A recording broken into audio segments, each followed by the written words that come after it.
یہ مذاکرات 2 ہفتوں کے دوران دونوں فریقین کے درمیان آمنے سامنے ہونے والی پہلی بات چیت ہے۔ ترک صدر طیب اردوان نے مذاکرات سے پہلے دونوں فریقین سے کہا کہ لڑائی کو طول دینا کسی کے بھی مفاد میں نہیں ہے۔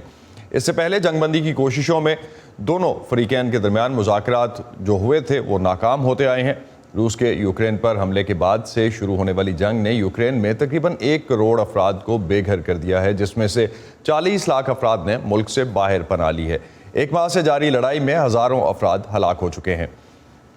ترکی کے روس کے ساتھ توانائی، دفاع اور تجارت کے شعبے میں قریبی تعلقات ہیں۔ دوسری جانب ترکی کے یوکرین کے ساتھ بھی اہم تجارتی اور دفاعی تعلقات ہیں۔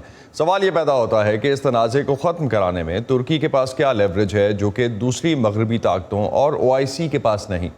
یہی جاننے کی کوشش کی مونا کاظم شاہ نے یونیورسٹی آف ڈیلاویئر میں بین الاقوامی تعلقات کے پروفیسر ڈاکٹر مقتدر خان سے، جن کے مطابق ان مذاکرات اور ان سے پہلے کے مذاکرات میں فرق یہ ہے کہ روس کے موقف میں کچھ نرمی کے آثار ہیں۔ جو ایکسپیکٹیشنز ہیں رشیا کے، کہتے ہیں کہ وہ تھوڑے کم ہو چکے ہیں، کیونکہ جو ریالٹیز ہیں آن دا گراؤنڈ وہ کافی بدل گئی ہیں۔ اب یہ کہہ رہے ہیں کہ رشیا جو انیشلی چاہتا تھا کہ یوکرین کی نیوٹرلٹی، یعنی وہ نیٹو نہیں جوائن کرے گا، یہ ڈیفینیٹ کر لیں۔ دوسری چیز وہ چاہتا تھا کہ یوکرین میں بیسکلی کیف پہ بھی قبضہ کر کے کیف میں ایک ایسے ہی گورنمنٹ کو انسٹال کرے جو پرو رشیا ہو، تو وہ ایک ڈیمانڈ ایسا لگ رہا ہے کہ کم ہو گیا ہے۔ اچھا، ترکی جو ہے ان کے روس کے ساتھ اپنے بھی ایک تعلقات ہیں، ٹورزم کے حوالے سے، ٹریڈ کے، سیکیورٹی کے، ڈیفنس کے، اور دوسری طرف جو ہے وہ یوکرین کے لیے بھی کھڑا ہوتا ہے ترکی، اور کہتا ہے کہ ان کی انٹیگریٹی کو بھی ملحوظ خاطر رکھنا چاہیے۔ اس سینیریو میں اچھا ہم یہ بھی جانتے ہیں کہ ٹرکی جو ہے وہ نیبرنگ بھی ہے، ان کے بلیک سی کے ساتھ بارڈرز بھی لگ رہے ہیں دونوں ممالک کے ساتھ۔ اس صورتحال میں آپ کیا سمجھتے ہیں کہ ٹرکی کو اس وقت ایسی کیا لیوریج حاصل ہے کہ وہ اس پوری سچویشن میں کوئی خاطر خواہ تبدیلی لا سکے جو کہ ویسٹ اب تک نہ لا پایا؟ دیکھیے، ترکی نیٹو کا بھی ممبر ہے، تو ایک قسم سے یہ نہیں کہہ سکتے کہ وہ نیوٹرل ملک ہو ہی نہیں سکتا، کیونکہ جو رشیا کا ڈیمانڈ ہے کہ یوکرین نیٹو نہ جوائن کرے، ٹرکی آلریڈی نیٹو کا ممبر ہے۔ دوسری چیز یہ ہے کہ ترکی نے کہ جو ڈرونز ہیں، انہوں نے ڈرونز بیچے ہیں یوکرین کو، جو اس جنگ میں اسی طرح سے امپیکٹ کر رہے ہیں جیسے آرمینیا اور آذربائیجان کے بیچ میں جنگ میں وہ ایز اے گیم چینجر کا رول ادا کیے تھے۔ یہاں بھی یوکرین کے لیے ٹرکش ڈرونز کافی فائدہ مند ثابت ہو رہے ہیں۔ تو اس کے باوجود Russia is willing to accept کہ یہ جو ہے سو ایک نیوٹرل رول ادا کر سکتا ہے۔ ٹرکی نے ایکچولی کنڈیم بھی کیا ہے رشیا کا یہ اٹیک، یہ کہہ کر کے کسی ساورن ملک کے اوپر حملہ کرنا بہت ہی بری بات ہے according to international law. But مجھے لگتا ہے کہ ٹرکی کی جو ڈپینڈنس ہے انرجی کے تحت رشیا پر اور ڈیفنس کے تحت، انہوں نے ابھی کچھ $2.5 بلین کے S-400 راکٹس خریدے ہیں رشیا سے، تو یہ ڈپینڈنس کی وجہ سے ایک قسم سے یوں کہیے کہ Russia is willing to trust Turkey. لیکن اس میں ترکی کا کوئی ایسا اسٹریٹجک رول نہیں ہے، بس یوں کہیے کہ they are providing venue, travel agency کا وہ رول ادا کر رہے ہیں کہ جہاں پر یہ دونوں ممالک مل سکے۔ اچھا ڈاکٹر خان، پچھلے دنوں پاکستان میں OIC کا اجلاس ہوا جس میں پاکستان کے پرائم منسٹر نے بھی تمام مسلم ممالک پر زور دیا کہ وہ اپنا کردار اس میں ادا کریں اس معاملے میں۔ آپ کیا سمجھتے ہیں کہ مسلمان ممالک جو ہے وہ کیا کوئی کردار ادا کریں گے؟ وہ میٹنگ بڑی دلچسپ تھی کیونکہ OIC کے ممبر ترکی بھی ہے جی، اور عمران خان کی تھوڑے دن پہلے تک تو اسلاموفوبیا کو لے کر اردوغان کے ساتھ تو کافی جگل بندی چل رہی تھی، تو لیکن اس پرٹیکولر میٹنگ میں ترکی کو کوئی اسٹیٹس دیا نہیں گیا۔ اس کے علاوہ چائنا کو انوائٹ کیا گیا ایز اے اسپیشل گیسٹ۔ تو مجھے، اور آپ دیکھ رہے ہیں کہ OIC کا کوئی زیادہ رول نہیں ہے۔ OIC اس معاملے میں ٹرکی سے لیس اہمیت رکھتی ہے۔ اس مسئلے میں ترکی کے پاس کافی سیریس ڈائلاگز ہو رہے ہیں، باقی کسی دوسری OIC ملک میں نہیں۔ اگر عمران خان سیریس ہوتے اس ڈائلاگ کے تعلق سے تو وہ رشیا اور یوکرین کو خود دعوت دے دیتے کہ وہ OIC کے سمٹ کو اٹینڈ کرے۔ وہاں چائنا بھی تھا، ہو سکتا کہ کچھ ڈسکشنز آگے بڑھ جاتے۔ ترکی کو اپنے ملک میں گندم کی ضرورت پوری کرنے کے لیے یوکرین اور روس پر انحصار کرنے کی بھاری معاشی قیمت ادا کرنا پڑ رہی ہے، کیونکہ یوکرین پر روس کے حملے کے بعد ان ممالک سے گندم کی برآمدات میں کمی ہوئی ہے۔ اس قلت کی وجہ سے ترکی میں بہت زیادہ مہنگائی بھی تشویش میں اضافے کا باعث بن رہی ہے۔ استنبول کے جن بندرگاہوں پر کبھی روس اور یوکرین کے گندم اور سورج مکھی کے بیجوں سے لدے بحری جہاز لنگر انداز ہوتے تھے، اب وہاں ہو کا عالم ہے۔ یوکرین میں جاری جنگ کی وجہ سے بحرۂ اسود کے راستے برآمد کی جانے والی تقریباً تمام غذائی اجناس میں خاصی کمی واقع ہوئی ہے۔ ہمیں اعلیٰ کوالٹی کی 1 کروڑ ٹن سرمائی گندم درآمد کرنے کی ضرورت ہے۔ ان پابندیوں کو دیکھتے ہوئے جو روس اپنے کسانوں پر برآمدات کے حوالے سے لگا رہا ہے، مجھے نہیں معلوم کہ آیا روس کے پاس اتنی سپلائی موجود بھی ہے یا نہیں، اور یوکرین جو ترکی کے لیے اناج اور تیل کے بیجوں کی خرید کے لیے نمبر 1 مارکیٹ رہا ہے، لیکن نہیں رہا۔ یقیناً ترکی دیگر ممالک سے بھی یہ سب درآمد کر سکتا ہے، لیکن دور ہونے کی وجہ سے اس کا مطلب ٹرانسپورٹ کے زیادہ اخراجات ہیں۔ زیادہ اہم یہ کہ وہ مہنگے ذرائع ہیں۔ ترکی اپنی اناج کی ضروریات کے لیے درآمدات پر انحصار کی پہلے ہی بڑی قیمت ادا کر رہا ہے۔ گزشتہ سال جون میں ترکی کے اناج سے متعلق بورڈ نے $262 امریکی فی ٹن کے حساب سے گندم درآمد کی تھی، جو پچھلے ہفتے اس سے تقریباً دوگنی یعنی $456 فی ٹن ہو چکی تھی۔ لہٰذا زرعی درآمدات پر انحصار کی وجہ سے ترکی منفی طور پر متاثر ہوا ہے۔ یوکرین جنگ کی وجہ سے اشیاء خوراک کی عالمی قیمتوں میں اضافے اور غیر ملکی زر مبادلہ میں ادائیگی کی وجہ سے بھی۔ ترکی کی کرنسی کی قیمت گزشتہ سال بہت زیادہ گر گئی تھی اور وہ اب بھی دباؤ میں ہے۔ گندم کی درآمدی قیمت ڈالر میں ادا کرنے کے علاوہ مہنگائی کی شرح جو یوکرین پر روسی حملے سے پہلے بھی 50% سے زیادہ تھی، اب مزید بڑھ گئی ہے۔ روایتی ناشتے کے لیے تلوں والی سستی روٹی سمت کی قیمت تقریباً دوگنی ہو چکی ہے۔ آٹے پر حکومت کے رعایتی نرخوں کے باوجود قیمتوں میں مزید اضافے کا خدشہ ہے۔ آنے والے مہینوں میں روٹی کی قیمتوں میں اضافہ نظر آئے گا۔ قدرتی گیس، بجلی اور پانی کی قیمت میں اضافے کی وجہ سے بھی روٹی کی قیمت بڑھے گی۔ صرف گندم کی قیمت ہی نہیں، خمیر کی قیمت بھی 60 سے 160 لیرہ تک جا پہنچی ہے۔ اس کے علاوہ مزدوری کی قیمت بھی ہے۔ شاذ و نادر ہونے والی ہڑتالیں اب عام ہیں، کیونکہ مزدور بڑھتی ہوئی قیمتوں کی وجہ سے زیادہ اجرت کا مطالبہ کر رہے ہیں۔ جب آپ کچھ اور افورڈ نہ کر سکیں تو روٹی ہی ایک اہم متبادل ہوتی ہے۔ میں نے بیکری اور آٹے کی صنعت سے متعلق لوگوں کو یہ کہتے سنا ہے کہ فی الحال روٹی جو 4 لیرے کی ہے، گرمیوں میں 7 لیرے تک کی ہو سکتی ہے، اور یہ تباہ کن ہے۔ اس کا اثر یقینی طور پر معیشت سے آگے تک ہوگا، اور یہ اردوان کے ملک کے اندر مقبولیت کے لیے بھی اچھا نہیں ہوگا۔ صدر رجب ایردوان کو اگلے سال انتخابات کا سامنا ہے۔ تجزیہ کار انتباہ کر رہے ہیں کہ ملک کے اندر پیداوار میں اضافہ کرنے کی بجائے درآمدی گندم پر انحصار کی حکومت کی پالیسی الیکشن میں ان کی کارکردگی کو متاثر کر سکتی ہے۔ ڈورین جونز کے ساتھ فائزہ بخاری، وائس آف امریکہ۔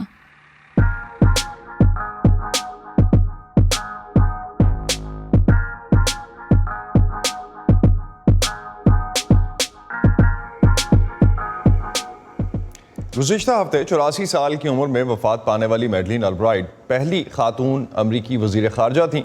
امریکی خارجہ پالیسی کو ایک نئی سمت دینا اور لوگوں کی ایک بڑی تعداد کے لیے انسپریشن بننا میڈلین البرائٹ کی میراث سمجھا جاتا ہے۔ پہلی خاتون امریکی وزیر خارجہ کے طور پر میڈلین البرائٹ نے خاص طور سے امریکی خواتین کے لیے ایک نئی راہ دکھانے والی شخصیت کا کردار ادا کیا۔ اس لیے آج کے شیروں میں دیکھتے ہیں انہی کی کہانی۔